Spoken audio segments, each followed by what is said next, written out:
Hello and welcome to Health Professional Radio. I'm your host, Neil Howard. Glad that you could join us here again on the program.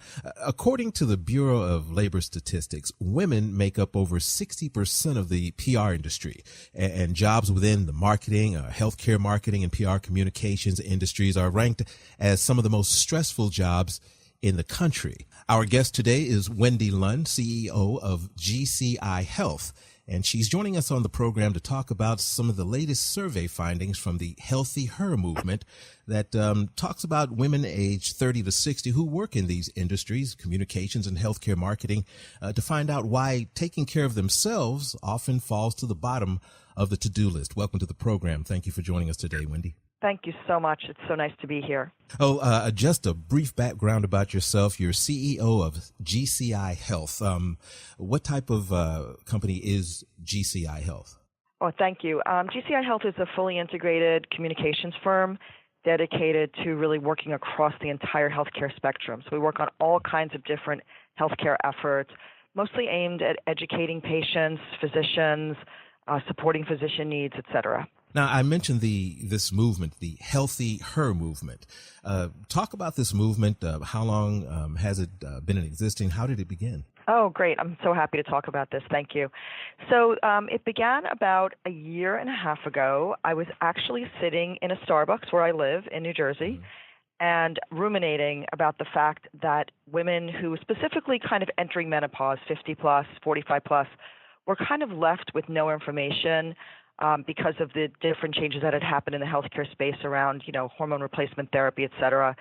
And, it just seemed as a woman sort of in this age group that my friends and I were just kind of left with very little. So as I'm sitting there ruminating at Starbucks on a Sunday morning, my very good friend, Beth Battolino, who's the CEO of Healthy Women, which is the world's largest online resource for women's health, came in her running outfit, sort of not expecting to see me. And I grabbed her online and said, Beth, I am obsessed with the fact that women who are over 45, 50 have no information on menopause. What can we do about this?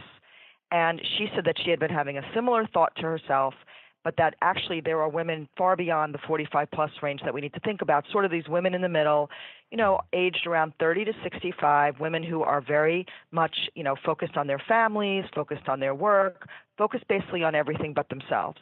So she and I joined hands and we decided let's go out and let's conduct some research to see if our hypothesis is true. We actually were very, very happy to be approached by Redbook Magazine, which is an iconic magazine focusing on women. And they joined forces with us as well. And we conducted extensive research preliminarily to just really look at this woman. We have a lot of in-house resources at GCI Health where we really looked at, women in their 40s, their 50s, younger women who are these chief health decision makers in their families. We understood that they like to be in control, they're resourceful, they're self-reliant. And we've also found through the research we did that this responsibility can be really overwhelming. And the majority of the women that we looked at agree that there's no matter how they try, they never seem to have enough time to do all the things they need to. And so, that leads to the fact that they could be missing their mammograms, their yearly pap smears, their, yearly exams, not getting blood tests, and certainly putting themselves to the bottom of the list. And if we are going to be a healthy nation, which is, led by healthy women, we need to have healthy women. So we went out and did the research survey with Redbook Magazine, and we have some of the results that we got last summer. Kind of an original spelling of the survey, HealthiHer.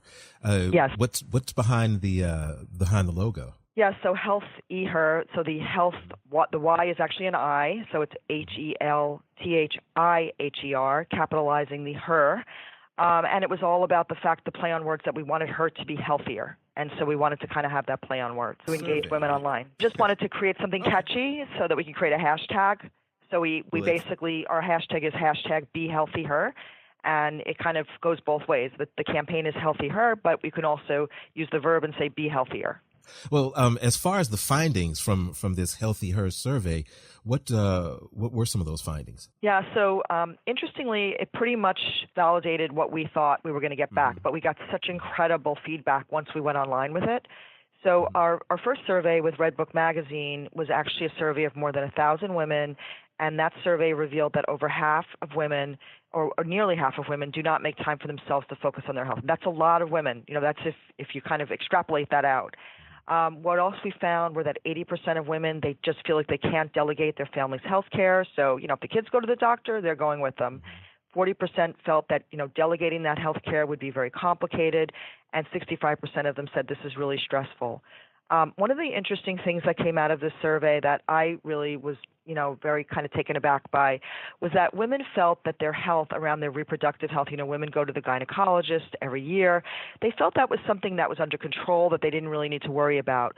But the things that they did worry about were more their general health, things around cancer, heart disease, other things that they're not able to pay as close attention to.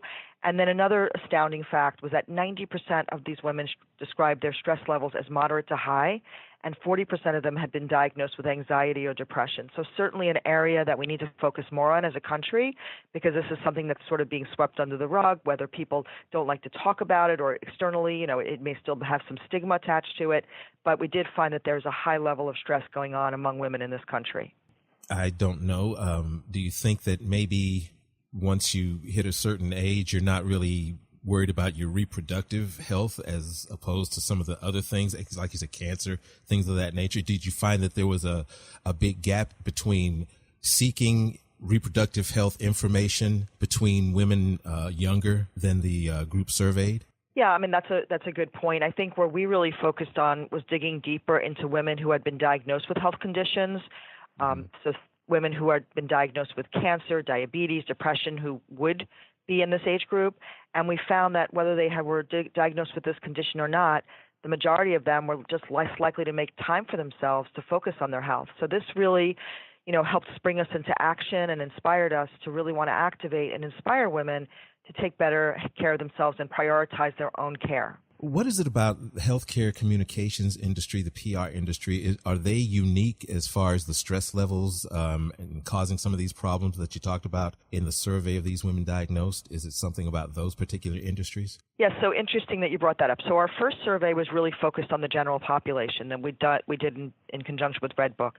Then we decided, let's look at different cohorts of professions and look at, are women who are nurses more, likely to take care of themselves? That's an interesting juxtapose, right? Are women who are in our industry more likely to take care of themselves? So we decided to focus on our industry because we wanted to make a difference with women who are in the communications field, women who are in healthcare marketing, and even our own staff.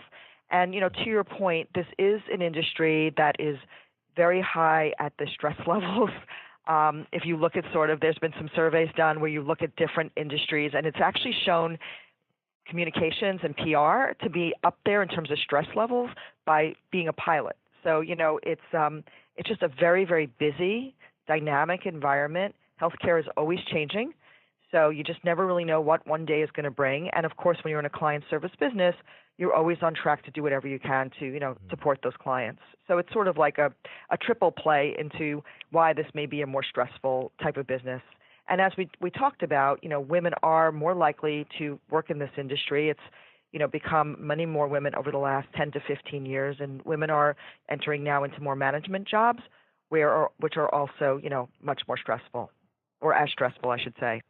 Are employers on board? Are employers understanding some of these factors and taking steps to either minimize or alleviate some of the stressors? I think that they may be. I think that's something we want to dig deeper into in 2019. We just talked about this yesterday, how we would love to play a role in helping to lower stress and provide really valid stress techniques to help people think about their day-to-day work and how they're working and how they can better manage that stress, or work with employers across America to, work internally to look at this as an issue. That, at the end of the day, if employers look at this as an issue and if they have a healthy workforce, they're going to have a much more productive, successful outcome. So this is a big area for us to focus on in 2019. Our two key targets in 2019 are to work with companies, whether they're large healthcare companies or other communications firms, to see how we can band together to do more and to provide that support in the workplace. And then also looking at nonprofit organizations who might be willing to take this on in conjunction with us and Healthy Women to have a bigger impact among women in this country. So, in closing, what advice do you have to women, individually, not just to the organizations or to the women that are in these particular industries, but in general in that age group, as far as the findings from the survey is concerned? I think there's two things. One is that women need to take small steps to help themselves.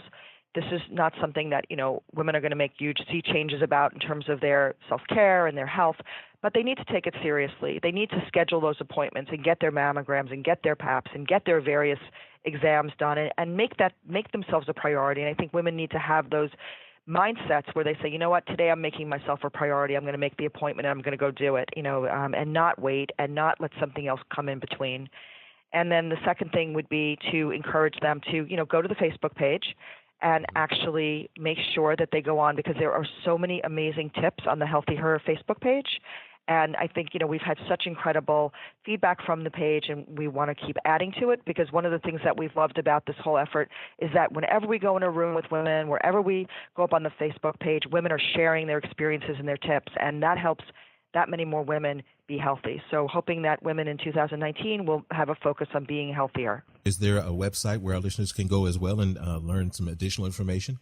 Well, they can certainly go on the healthywomen.org website, but the real place to go is the Facebook page, where if you like it, you'll get all kinds of tips coming your way. And would that be facebook.com/HealthiHer? It's if you go up and you just type into Facebook HealthiHer, it will come up. Well, thank you very much. It's been a pleasure. Thank you for joining us today and taking the time. Wendy Lund, CEO of GCI Health. Thank you for joining us today.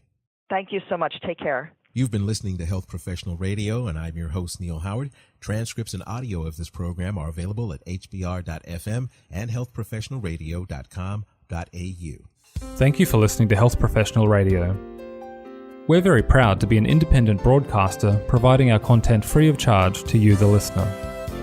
One of the ways that we're able to remain free and independent is by having people like you become patrons. You can support Health Professional Radio simply by visiting hpr.fm and clicking the button that says Become a Patron. Your patronage of even just $1 a month lets us know that you're there, which in turn makes us more valuable to advertisers. And, of course, if you're able to afford more, then we would certainly appreciate the support. My name is Toby Longhurst from Health Professional Radio. Please visit hpr.fm, click the Become a Patron button, and support us if you can.